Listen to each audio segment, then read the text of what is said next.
نماز کو اسلام میں مومن کی معراج کہا گیا ہے، اور نماز کو مومن کی معراج اس لیے کہا جاتا ہے کہ اسی میں مومن کا عروج رکھا گیا ہے۔ جو شخص نماز کو مضبوطی سے پکڑ لے اسے کامیاب ہونے سے کوئی نہیں روک سکتا، اور جو شخص نماز کو چھوڑ دے تو سمجھو اس کا زوال شروع ہو چکا ہے۔ میرے بھائیو، نماز کی پابندی کرو۔ اگر تم دنیا اور آخرت کی کامیابیاں اور کامرانیاں حاصل کرنا چاہتے ہو تو پھر نماز کو مضبوطی سے پکڑ لو۔ کچھ بھی ہو جائے آپ کی نماز نہ چھوٹنے پائے، کیونکہ اللہ نے دنیا اور آخرت کی کامیابی نماز میں ہی رکھی ہے۔ نماز کے ذریعے سے اللہ کے ساتھ اپنے تعلق کو بہتر کرو۔ میرے بھائیو، اس دنیا میں ایک پتا بھی اللہ کی مرضی کے بغیر نہیں ہلتا۔ اس دنیا میں جو ہوتا ہے اللہ کی مرضی سے ہوتا ہے۔ انسان کا کسی بھی چیز پہ کسی قسم کا اختیار نہیں ہے۔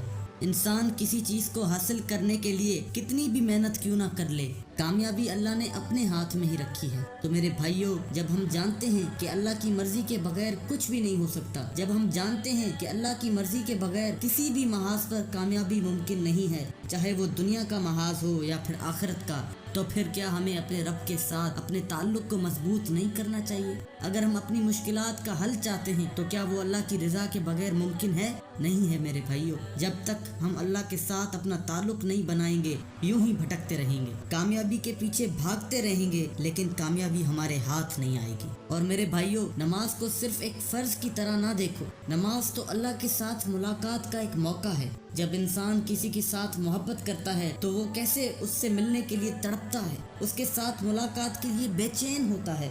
ہر پل اس کے دل میں اس انسان کی طرف کھینچ محسوس ہوتی ہے، اور جب ملاقات کا وقت آتا ہے تو اس کے دل میں کیسے ہلچل مچی ہوتی ہے۔ اسی طرح ہم نماز کے وقت اللہ سے ملاقات کے لیے جا رہے ہوتے ہیں، لیکن میرے بھائیوں، نماز کے وقت کیا ہماری وہ کیفیت ہوتی ہے جو ایک عاشق کی اپنے محبوب سے ملاقات کے وقت ہوتی ہے؟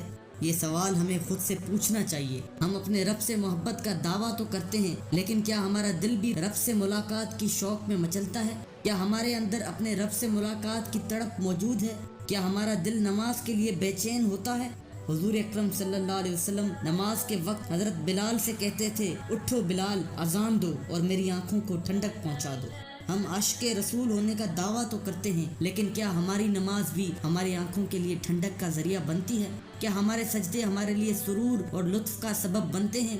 یہ سوال ہمیں خود سے پوچھنا چاہیے، اور اگر ان سوالوں کا جواب نہ میں ہو تو اس کا مطلب ہمارا اللہ اور اس کے رسول کے ساتھ تعلق کمزور ہے، اور اس تعلق کو بہتر بنانے کی ضرورت ہے۔ اللہ سے دعا ہے کہ اللہ ہمارے دلوں میں اپنا اور اپنے رسول کا حقیقی عشق پیدا کرے، اور اللہ ہمارے سجدوں کو وہ سرور اور لطف بخشے جو ہمارے دلوں میں نماز کا شوق پیدا کرے، اور اللہ سبحانہ و تعالیٰ سے ملاقات کے لیے تڑپ پیدا کرے۔